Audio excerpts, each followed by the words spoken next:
Good morning. My name is Christopher Mattic. Welcome to the inaugural edition and the only edition of In the Living Room with Chris. Right now, we are literally in my living room. There's my stairs. There's the window in my living room.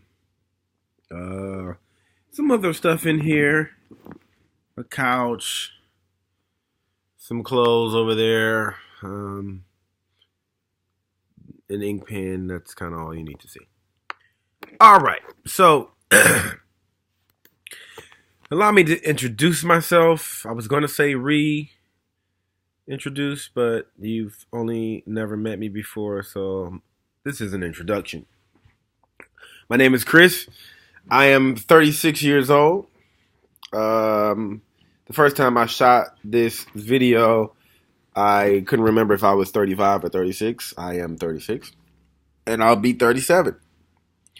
I've been in Washtenaw Community College for almost 8 years. The first 4 or 5 years, I would take one class and then not take another class for a year. So for the past 3 years, I've been going consistently, and I'm about one semester away from finishing my associates, which took me way longer than it should have taken me, but I'm still thankful for the fact that I'm going to have that accomplishment under my belt. So my major is elementary education, which works perfectly for me because in my career, I work for a church in the kids ministry. I work for Northridge Church in Plymouth, and I am the upper elementary lead, which just means that I am responsible for the 4th and 5th grade ministry and bringing in volunteers, choosing curriculum, just kind of working with parents, coming up with different things to make what the kids do every week really fun and exciting, but also informative and faith-filled. So that's that. I just wanted to take a moment to show you my X-Men t-shirt there. Quick plug. One of the things that I really, really like is movies, and I love superheroes. I have a Marvel poster in my office at work. I got some other Marvel DC kind of things here around the house. I got lots of t-shirts and stuff. I have comic books. I love superheroes. Or I love comic books. I specifically love Marvel over DC. I think it's because I just love Stan Lee. I love the characters. I love the universe. And I can find a lot of symbolism in life from some of the characters, some of the constructs, and just how the world, the Marvel world works, without getting too nerdish. I don't know what to call it, but nevertheless, and furthermore, about me. So I have two brothers. We didn't grow up in the house together. We have different mothers. And my brothers are about 10 years older than me and then 20 years older than me. I'm 36, so one's 46 and then the other's 56. They're old men. They've been old men. We don't have the closest relationship, but we don't have a bad relationship. Things have gotten a little bit strained here because my father passed in August of last year. And my brothers were kind of in a weird place of relating to my father because of their mother. And so, speaking of mothers, my mother passed as well about 4 years ago, as well as my wife's father passed about 9 years ago. I also need to mention my wife, which I don't think I did. So let me take a moment to show you a picture of my wife, and also here's my son, first of all. He's super cute. That's a better, yeah, if you look at that. And then my wife is Whitney, and I'm gonna try to put like the best possible picture of her up because she always says that I always choose pictures of her that are not really becoming. Bam, this is perfect. This is when we went to the J. Cole concert.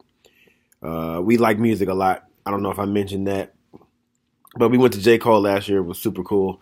I love live music. I'm really passionate about live music and just the energy that, people who are just really good at a certain instrument, and it's a diversity of instruments, the diversity of skills, and seeing all those people come together and what they produce to me is like stupid dope. So I also use old terms like dope, and I still say yo.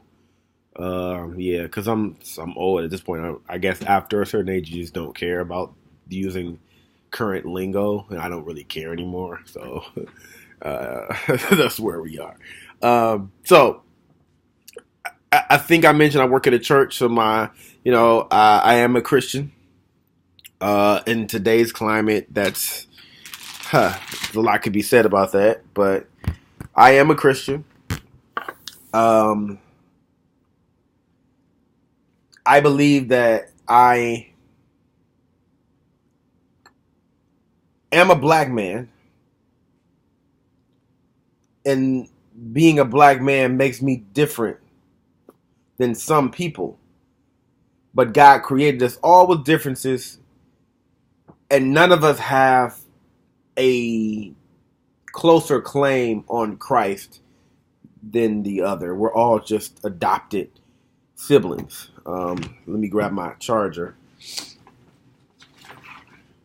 We're all just adopted siblings. So at the end of the day, I just said all that to say I know a lot is said currently about, people feeling a little bit more entitled to their religious connections. And at the end of the day, I just feel like, hey, if you believe in God, God made us all. That's simple. It's interesting they mentioned on here one of the elements to discuss your physical elements. I'm 35. I'm 36 years old. Okay, I'm 36 years old. I am not in shape. Okay, like I'm kind of in shape because I was just born with a shape that I kind of got from my dad because my dad was a country boy from Mississippi who worked on a farm. Actually, do have a picture of my dad here too. Way back in the day. That's not my mom. That's just the lady that my dad was taking a picture with. Don't get any thoughts about it. But anyway, so my dad had a shape, and I just developed that. Like I don't really work out, so I might look like, oh, he's like, oh, this guy's kind of in shape there. Like, no, he's not. I don't do any exercise. I need to. I plan on it, but now like having a kid and working is just like totally, and being in school makes it tough. So you got to find your opportunities. Favorite clothes, music. I think I talk about my clothes. Music, I just like different types.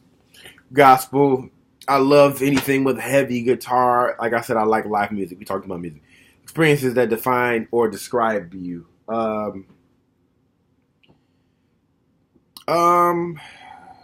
Experiencing my parents, like the fact that don't have my parents now, I appreciate more so their presence, their impact, their influence on my life. So like for me, that defines me. My parents being my parents defines me. Let's try to block this glare out of here. That's what defines me. So I think other people see me. This is another one of the things. The way that I think other people see me sometimes is kind of dual faceted or multifaceted. I think some people love me. A lot more people love me than people who are rubbed the wrong way by me. I can be dogmatic when it comes to dealing with situations. I don't really like to beat around the bush or dance around things. I like to just say what they are and sometimes that makes people uncomfortable. And I'm a little bit, I don't really care. So I know, I mean, that might not be a good thing, but I don't care about that. If it's about the truth, I do know that there are some times when, like, obviously I'm not going to just say the truth in a harsh way, but I'm saying if I'm expressing the truth and it's not in a harsh way, but I know that maybe you just don't want to deal with that truth, and it's, or you're just, it's offensive to you, so you're upset with me. I don't, I'm not upset. I'm not going to, like, let that not allow me to say what it is. I'm not going to say I don't care. I care, but I'm still, if that's what needs to be said, I'm going to say it. It's not going to be rude again, but it's just, sometimes when you're in organizations, especially in a church, and you're working with people, and maybe, things don't go ideally or the way that you planned them, and sometimes it takes for you to have an honest conversation about how the thing didn't go or how it did go and how that was wrong. And sometimes when you say that, it rubs people the wrong way because they felt like it went the right way, or they wanted it to, or they don't want to deal with it, or maybe they were the one that dropped the ball, or maybe they weren't. I'm not saying they were all the time, but whatever. That's just what I mean. Brief explanation of what I was trying to convey there. Key moments in my life having Caleb. Caleb's awesome. I'm gonna close on like parenting. To me, being a father like feels amazing. Having a kid feels great. I want more. It definitely gives you. It brings into perspective mortality, yours, your kids, everything, and it does leave you raw. So like I can understand, like, when my mom would cried when, like, she dropped me off at the dorms in college. Like, I understand, because it's like you really love your kid. I get it now. I get the true connection. Like, this is how people say, like, it's your heart outside of your body. Like, it is. You know what I'm saying? And you, if you love your child like most people do, you know, you're just thankful that they're here. And so anything that they do beyond just being here is like amazing. So, with that being said, this is me, Chris Mattic, and thank you for taking the time to let me just kind of be on the video, being on the video to see how I look on the video. I think my head looks actually bigger than it normally does, but whatever. Thank you.